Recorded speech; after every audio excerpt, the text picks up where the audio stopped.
यमुना पर्यटन अथवा हिंदुस्थानातील विधवांच्या स्थितीचे निरूपण. लेखक बाबा पद्मनजी. भाग 9.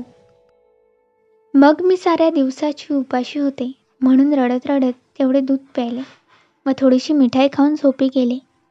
दुसऱ्या दिवशी सकाळी जागी होऊन पाहते तो ती खोली नाही, पलंगही नाही आणि ती म्हातारही नाही. मला एके मेण्यात बसवून मोठ्या जलदीने कोणी घेऊन जात आहेत असे वाटले. तेव्हा हे स्वप्न तर नसेल म्हणून मी सावध होऊन पाहते तो खरोखरीच एका रानातून मी चालले आहे. मग निरुपायास्तव तशीच पडून राहिले. पुढे 2 प्रहर दिवस आला नाही. तो माझा मेणा एका वाड्यात उतरला आणि भुयांनी मला घरात नेले. तिकडे गेल्यावर माझ्या अंगात इतका ताप भरला की मला बसण्याची देखील शक्ती राहिली नाही. 8 दिवसपर्यंत तर मला कोणताच विचार सुचला नाही. घरची आठवण पडावी आणि रडू कोसळावे. मग अंमळ जीवात समाधान वाटू लागले. तेव्हा हे कोणाचे घर, मला येथे कोणी आणले ही विचारपूस मी तेथील एका बाईस करू लागले. ती बाई माझ्या दुखण्याच्या वेळेस मला फार उपयोगास पडली. तिने मला औषध पथ्य पाणी द्यावे, माझ्याजवळ रात्रीस जागत बसावे, मला बरे वाटावे म्हणून काही कहाण्या सांगाव्या असा तिचा फार लळा लागला. त्यामुळे मला घरची आठवण दिवसांदिवस कमी पडू लागली. रोज सकाळी व संध्याकाळी त्या घरातील मुली गाया शिकत, त्यांचपाशी मी अगोदर ऐकायास बसावे. मग मलाही स्वतः शिकावेसे वाटू लागले. याप्रमाणे महाराज पुढे काय सांगू मी त्यातीलच झाले. 2-3 वर्षांनी मी बाहेर कोणाच्या तरी नाच बैठक असली तर ते गाणे गायत जाऊ लागले आणि घरी असले म्हणजेही रात्रंदिवस तेच काम. असे काही दिवस केल्यावर मला त्याचा कंटाळा येऊ लागला. दररोज मध्यरात्रीपर्यंत जागरण, दिवसा नवी नवी गाणी शिकण्याचे काम व जो येईल त्याशी रोज नवी दोस्ती करण्यात मला त्रास येऊ लागला. इतके असून माझी कमाई मला मिळत नसे. वस्त्रे अलंकार ल्यावे ते सर्व उसने दिल्यासारखे असत. ज्या म्हातारीचा धीर आसरा होता तीही मरून गेली. पुढे आपला पाय येथून कसा निघेल असा मी विचार करीत होते. इतक्यात आम्हास गाण्याची तालीम देणारा तरुण ब्राह्मण आपल्या गावी म्हणजे काशीस जाण्यास निघाला असे मला समजले. तेव्हा त्याचा पहिल्यापासून मजवर डोळा होताच हे समजून मी त्याच्याशी फुटले. मग त्याने मला आपले सगळे दागिने बराबर घेण्यास सांगून एके रात्रीच आम्ही दोघेजण तेथून पळून गेलो. पुढे काशीस पोहोचल्यावर मी त्याची लग्नाची बायको असे घरात सांगून त्याने मला आपल्यापाशी ठेवून घेतले. तेथे 2 वर्ष राहिल्यावर मला हा शिवराम झाला. त्याला 5वे वर्ष लागले नाही इतक्यात त्याचा बाप दम्याचा उपद्रव होऊन मरण पावला. तेव्हा त्याचे प्रेत उचलण्यापूर्वी घरातील माणसे माझ्या डोकीचे केश काढण्यासाठी जल्दी करू लागले. मी तर त्यावेळी पुष्कळ हट्ट धरून बसले, पण माझे काही चालले नाही. ती म्हणत की केश नाही काढू दिले तर हे प्रेत येथेच पडून राहील आणि शास्त्रार्थ सांगू लागले की स्त्रीचे केश तिच्या पतीच्या प्रेताबरोबर दहन केले नाही तर त्या पुरुषास मुक्ती नाही आणि तिच्या केशांचे पाण्याचे जितके थेंब भूमीवर पडतील तितकी वर्षेपर्यंत अधोगती त्या मरणाऱ्यास प्राप्त होती. अशा पुष्कळ गोष्टी सांगून व धाक घालून माझी डोई न्हाव्याच्या हाती देवविली. नंतर मला फारच जाच होऊ लागले. मला एक वेळ जेवण देऊ लागले. रात्रीस पसाभर उसळ किंवा पोहे मिळत. तेवढ्यानी माझी भूक जात नसे. पोट बांधून पडावे लागे. तसेच माझ्या पोराचे हाल होऊ लागले. त्यास कोणी चिरगुट पांघरून करीना. थंडीच्या दिवसात त्याचे हातपाय आखडून जात असत. तो आजारी पडला तर औषध देखील कोणी देत नसत. माझे जे काही होते नव्हते त्यावर घरची माणसे सत्ता करू लागले. जे उपास मला ठाऊकही नव्हते ते माझ्या पाठीच लाविले. मी सकाळच्या प्रहरी पाहिल्यानेच कोणाच्या दृष्टीस पडले तर शिव्या बसू लागल्या. घरात सर्वजण ऊन पाण्याने स्नान करीत परंतु मला थंड पाणी मिळू लागले. याप्रमाणे चहूकडून माझे हाल होऊ लागले. ते सर्व सांगितले तर फारच वाढेल. शेवटी 2-3 महिनेपर्यंत हे दुःख सोसून एके दिवशी मी संधी पाहून माझे जे सर्व होते नव्हते ते गुंडाळून मुलास घेऊन बाहेर पडले आणि मणिकर्णिकेच्या घाटावर एका धर्मशाळेत 4 दिवस राहून तेथून एका सोनाराच्या कुटुंबाबरोबर पुण्यास आले. तेथे बेलबागेत भाड्याची जागा घेऊन राहिले. तिकडे मुंबईहून आलेल्या विष्णू पुराणिकाची ओळख पडली. तो पुराणिक एकटाच होता आणि त्याची खोली माझ्या खोलीच्या शेजारी होती. त्याने दिवसाच मोठे पुराण आटोपल्यावर रात्रीच लहानशी पोथी घेऊन 10-5 बोडक्या जमवून त्याचा अर्थ सांगत बसावे. त्यातून कोणी फार रात्रपर्यंत त्यापाशी बसत, कोणी त्याचा गुरुपदेश घेऊन त्याच्या खोलीत जात. ते पाहून मीही सर्वांच्या मागून कधी त्याचपाशी जात असे. अशी ओळख पडल्यावर पुराणिक बाबाने तर पुराणातली वांगी पुराणात ठेवली. त्याने माझ्या खोलीत देवीची पूजा चालवली. मला त्याने गुरुमंत्र शिकविला आणि पूजेच्या वेळी त्याने मला देवी समान मानून माझी पूजा करू लागला.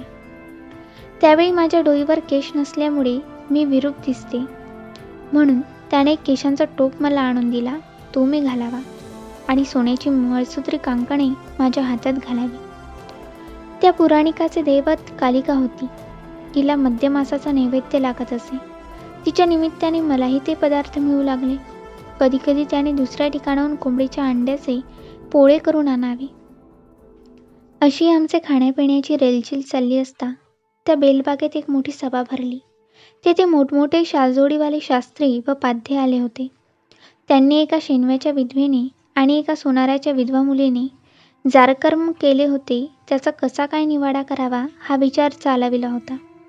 त्यांचे वाद व भांडण ऐकून आपलीही एखाद्या दिवशी कशी फजिती होईल आणि जवळ जे भांडवल होते ते या भटांच्या हाती जाईल असे मला वाटू लागले. मग तेथून कार्तिकीच्या सुमारास या पंढरपुरी आले. इकडे प्रथम एका बडव्याच्या घरी उतरले. तेथे 1 महिनाभर होते. तेवढ्यात एके दिवशी त्याच्या घरी चोरी झाली. त्यात त्याची थोडीशी भांडी मात्र गेली, पण माझे वस्त्रांचे गाठोडे व लहानशी पेटी माझघरात होती ती चोरांनी उचलून नेली. तेव्हा माझे सर्वस्व गेले. मी 1-2 दिवस रडले, उपास केला, पण वाघाच्या घशात उतरले ते काय बाहेर निघणार होते. पुढे हा मुलगा जवळ होता. याची व माझी पोटाची सोय कशी होईल अशा विचारात होते. इतक्यात त्या बडव्यानेच मला दुसऱ्या बडव्याच्या घरी स्वयंपाक करायचे काम लावून दिले. पुढे त्या यजमानाने माझ्या मुलाची मुंज केली. आता वर्षभराने त्याचे लग्नही करून देणार आहे. सुधारलेली. मागच्या प्रकरणातील आख्यान जरी फार लांबचराट होते तरी ते विनायकरावाने मुळापासून लक्ष देऊन ऐकले. त्यांनी त्या बाईला मध्ये काही विचारले नाही, परंतु जेव्हा तिने आपली कथा इथपर्यंत आणून थोपविली तेव्हा तिचा शेवट जाणण्याची सहज त्याच्या मनात इच्छा उत्पन्न झाली. येथे रात्री हे कोठे जात असती हे तिचकडून समजले नाही, म्हणून त्याने तिला विचारले की तुमचा रात्री बाहेर जाण्याचा अर्थ काय. तेव्हा ती म्हणते, महाराज, ज्यापेक्षा मी आपला सर्व वृत्तांत येथवर सांगितला आणि त्यात काही झाकले नाही, त्यापेक्षा आता पुढली गोष्ट सांगण्याची लज्जा धरून फळ काय. ज्या बडव्याने मला आपल्या घरी जागा दिली होती त्याच्या पुतण्याने मला ठेविले आहे. त्याची बायको मरून 2 वर्ष झाली. त्याचपाशी मी राहिल्यापासून लोकात गवगवा झाला, म्हणून त्याने मला येथे घर पाहून दिले आहे. रात्र झाली म्हणजे मी विठोबाच्या देवळात जात असते. तेथे एका खोलीत त्याची माझी भेट होते. विनायक, हा बडवा विठोबाचा पुजारी आहे काय. बाई, होय, इथले बहुतेक पुजारी अशाच प्रकारचे आहेत. त्यांच्या ह्या कर्मावरून शेकडो विधवा आपली पोटे जाळतात. विनायक, आता तुला असेच राहायचे आहे काय. बाई, तर मी काय करू. माझा सांभाळ कोण करीतो. माझ्या मुलाचे लग्न कसे होईल. विनायक, पण हे अघोर पापकर्म तू करीतेस याचे तुला भय कसे वाटत नाही. बाई, पापात तर पहिल्यापासूनच पडले, आता भय धरून काय होणार. जर कोणी मला चांगल्या मार्गास वळविणारा असता, जर कोणी मशी लग्न करून मला संसारास लाविले असते, तर माझी अशी गत का झाली असती. डोळ्यात आसवे आणून. जी मी थोरांची लेक होते, माझ्या आईबापांच्या पायांकडेच देखील कोणी पाहत नव्हते, त्या मला अशी दशा प्राप्त व्हावी. लग्न झाले तेव्हाही मला काही कमी नव्हते, पण देवाने माझ्या नवऱ्याचे दिवस थोडे केले आणि पुढे ब्राह्मणांच्या जातीत विधवास लग्न नाही असे समजल्यावरून मी बाहेर पडले आणि कसकशी दुःखे व अडचणी सोसल्या. त्या सर्व तुम्ही ऐकल्याच आणि शेवटी ही अशी माझी अवस्था झाली. दादा, मी आगीतून निघून फुपाट्यात पडले. आता एकदा मुलाच्या डोईवर पाणी पडलेले पाहिले म्हणजे या डोळ्यांचे पारणे फिटले. विनायक, परंतु तुम्ही आता हे वाईट कर्म अगदी सोडावे. बाई, आणि पोट कसे भरावे? जर कोणी मला आपल्या कुटुंबात घेऊन माझ्या पोराच्या कपाळी बाशिंग बांधित असला तर मी बापडी आता केश वाढवून त्याचपाशी राहण्यास खुशी आहे. तसा कोणी असला तर द्या पाहून. विनायक, आमच्या सुधारलेल्या मंडळीत तर तसे करण्याचे धैर्य अजून कोणास प्राप्त झाले नाही. बाई, तर मग व्यर्थ बोलून फळ काय? चटक्याचे मांडव कोणाला घालता येणार नाहीत. कोणी जर पुढे होऊन आमची सुटका करीत नाही तर मग आम्हास जो उपाय सुचतो तो आम्ही करतो. विनायक, पण असे करण्यात पाप आहे. ईश्वरापासून याची शिक्षा तुम्हास भोगावी लागेल. बाई, ईश्वरापासून शिक्षा? आमच्या कर्माचे शासन देव इथल्या निर्दय ब्राह्मणास अगोदर करेल आणि आमच्यापेक्षा दुप्पट शासन तुम्हास करेल. तुम्ही कंबर बांधून गाळातून गायीवर काढीत नाही तर आमच्या कर्माचे फळ कोणाच्या माथी बरे? आमचा तळतळाट तुम्हास आणि तुमच्या पोराबाळास भोगावा लागेल. अशी आमची दशा डोळ्यांनी पाहत असता तुम्हास जेवण कसे गोड लागते? तुमच्या घशाखाली घास तरी कसा उतरतो? आणि उलटून आम्हास ब्रह्मज्ञानाच्या गोष्टी सांगून म्हणता की देव तुम्हास शासन करेल. आम्हास करील तेव्हा करू, पण तुम्हास खचित करीलच करील. काय तुम्ही आम्हा विद्वांचे बरे केले आहे? मी पुण्यात होते तेव्हा रोज संध्याकाळी दीपमाळेपाशी फुलवाती करीत बसत असे, तेव्हा तुमच्यासारखे ज्यास तेथे सुधारलेले म्हणतात ते येऊन नित्य कागद वाचित. त्यात विद्वांची दुःखे पाहणारा, विद्वांचा कळवळा जाणणारा अमका तमका याचकडून आलेली पत्रे मोठ्याने आसपासच्या लोकांनी ऐकायाजोगे वाचित. त्यात लोकहितवादीची पत्रे मी पुष्कळ ऐकली, त्यांचे नावही मी पाठ करून ठेवले आहे. तेव्हा मला वाटे की आम्हा विद्वांचा उर्जित काळ येत आहे. सरकार हे छापित आहे, पण त्या गोष्टीला वर्षांची वर्ष लोटली तरी कोणीच पुढे पाऊल टाकीत नाही. तेव्हा आम्ही करावे तरी काय? ते लोकहितवादी बुवा आता कोठे लपाले? पुढे सरसावून ब्राह्मणांच्या सभा मिळवून काहीतरी निर्णय का करीत नाहीत? आता हातात कांकणे घालून चुलीपाशी का बसले आहेत? केवळ कागदशाहीचाच मात्र खर्च केला, पण विचाराप्रमाणे आचार काहीच झाला नाही, तर त्यापासून कोणाचे कल्याण होणार आहे? विनायक, ह्या लोकहितवादी बुवांनी काचेची कांकणे तर भरली नाहीत, पण विद्वांचा कैवार घेण्याचे कांकण त्यांनी एकदा हाती बांधले होते. परंतु शंकराचार्यांनी त्यास बहिष्कार घातल्यावरून त्यांनी ते कांकण सोडून टाकले आणि प्रायश्चित्त घेऊन पुन्हा जुन्या भटांच्या पंक्तीस जाऊन बसले. बाई, एवढाच काय महाराजांनी पराक्रम केला? याप्रमाणे भाषण झाल्यावर विनायकराव तेथून आपल्या ठिकाणी गेले. सोडवणूक. विनायकरावाने त्याच दिवशी त्या बाईचे घरभाडे चुकवून दिले आणि आपण स्त्रीसह वर्तमान रात्री भोजन उरकून ऐकलेल्या गोष्टीचा उभयता विचार करू लागले. विनायकराव म्हणतात, त्या बिचारी विधवेचा वृत्तांत ऐकून मला अत्यंत दुःख वाटते. आमच्या देशात आज हजारो वर्षापासून ही दुष्ट चाल चालत आली आहे. तेव्हा किती विधवांचा अशा प्रकारे नाश झाला असेल? ते ऐकून त्यांची पत्नी म्हणते, झाला असेल यात काय संशय, पण आता मेलेल्यांचेच दुःख आठवून फळ काय? हिच्यासारख्या दुःख भोगणाऱ्या व दुष्कर्म आचरणाऱ्या विधवा सांप्रत काय थोड्या आहेत? तिला विनायकराव प्रत्युत्तर देतात, होय माझ्या आवडते, खरी गोष्ट सांगितलीस. या जगात एकाच्या पोटी दुसरे व त्याच्या पोटी तिसरे अशी दुष्कर्म उत्पादक किती साधने माणसांनी करून ठेवली आहेत. एकाच जो दुसरा सोबती मिळतो तो त्यास पापरूप डोहाच्या खालच्याच पायरीवर नेतो, वर म्हणून कोणी आणत नाही. ह्या बाईला जी सोबत लागत गेली ती तिला कोणत्याही प्रकारे हितावह झाली नाही. यमुना, तरी ती सुमार्गास वळण्यास अगदीच दुस्साह्य अशी अजून झाली नाही. तीच विषयी आपण निराश होऊ नये, तिच्यासाठी आपण देवापाशी प्रार्थना करावी. विनायकराव, तिचे ऐहिक कल्याण कोणत्या उपायाने करावे अशा गोष्टीचा विचार केला असता सरतेशेवटी आपणास पुनर्विवाहावर येऊन ठेपावे लागते. ही चाल सर्वत्र चालू होईल तर किती बरे होईल. तिच्या योगाने बहुत अनर्थ दूर होतील. गजबिनी व कळावंतिनी यांचा दुष्ट व भ्रष्ट धंदा देखील बराच कमी होईल. यमुना: या शेवटल्या गोष्टी लक्षात आल्या नाहीत. मला वाटते की जे लोक नाचबैठकी करायस आपल्या दिवाणखान्यात या दुष्ट स्त्रिया सांगतात, त्यात किती भले गृहस्थांच्या मुली व बहिणी व सुना असतील. जर हा विचार त्या लोकांच्या मनात वागेल तर ते अशा रांडास कधी आश्रय देणार नाही. विनायक: ह्या लोकांकडून आश्रय सुटला म्हणजे सहजच त्यांचा रोजगार खुंटला. मग त्या दुसऱ्यांच्या सदवा किंवा विधवा पोरी कशाला फितवून आणतील. यमुना: ही पवित्र मानलेली स्थळे किती अपवित्र आहेत. विनायक: जिकडे तिकडे तीर्थांच्या ठिकाणी असाच भ्रष्टाचार आहे. नाशिक, काशी, कोल्हापूर, जेजुरी, पंढरपूर, तुळजापूर, द्वारका इत्यादी अनेक तीर्थे दूरच्या बिचारा अज्ञान व भोळे लोकास हसवायस मात्र पवित्र मानलेली आहेत. पण अशा ठिकाणी जी घाण व जे अमंगळपण आहे त्याचा शतांशही एखाद्या खेड्यात नसेल. हा दुष्कर्माच्या गुप्त व भ्रष्ट अंधारमय गुहाच होत. येथे धर्माच्या पडद्याखाली नाना प्रकारची सोंगे येतात. यमुना: उद्या तुम्ही तिला काय बरे सांगाल.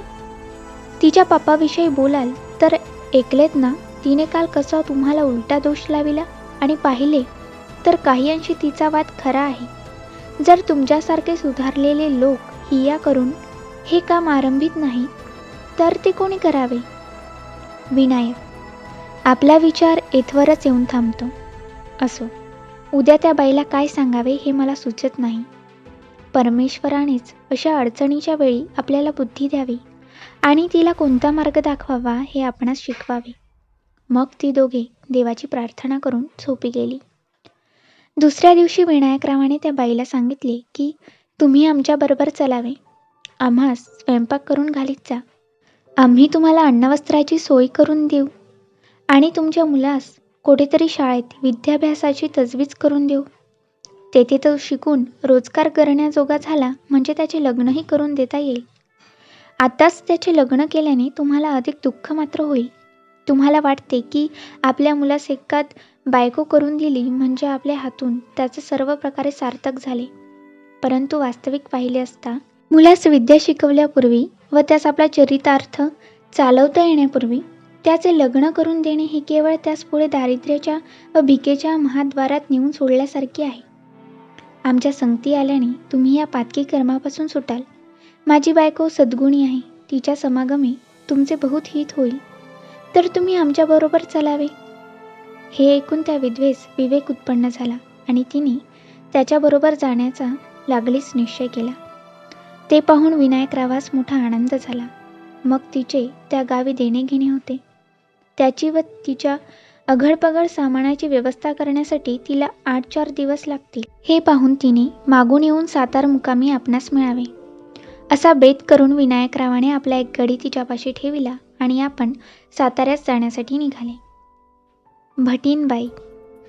विनायकरावाने पंढरपूर सोडल्यावर प्रथम दिवशी सूर्योदयाच्या सुमारास ते एका लहानशा गावापाशी आले आणि गाडीच्या बैलास थोडासा विसावा देण्यासाठी तेथल्या ओढ्यावर गाड्या उभ्या केल्या. तेव्हा प्रभात काळचा सुप्रकाश व पूर्व दिशेचे नाना प्रकारचे तेजस्वी रंग पाहण्याकरिता ती सुखी स्त्री पुरुषे रस्त्याच्या बाजूवर पटांगणात फिरायस निघाली. फिरता फिरता यमुना म्हणते, आहा, किती चांगली थंड हवा येते. तिला विनायकराव म्हणतात, तो पहा प्रिये, पूर्व दिशेस कसा सुंदर सोन्यासारखा लखलखाट दिसतो. माणसाच्याने अशी आराश करवेल की काय. मोठ्या बादशहाच्या रंगमहालातील लाखो रुपये खर्चून केलेल्या आराशी ह्या शोभेपुढे किती निस्तेज व हलक्या आहेत. यमुना. ते रंग किती चित्रविचित्र आहेत. मला त्यात तांबडा, पिवळा, जांभळा, किरमिची असे दिसतात. आणि तो पहा, सूर्य वर येण्याच्या ठिकाणी केवढी सुंदर प्रभा दिसते. जशी काय सोन्याच्या रसाची मूसच होणाराने तेथे ओतली आहे. देवाचे चातुर्य व चांगुलपण अगाध आहे. मनुष्यास सुख व आनंद प्राप्त व्हावा म्हणून त्याने किती चमत्कार या सृष्टीत करून ठेवले आहे. आकाश देवाचे गौरव दाखविते, असे जे ख्रिस्ती शास्त्रात वाक्य आहे त्याची मला या प्रसंगी पूर्वीपेक्षा विशेष प्रचिती येते.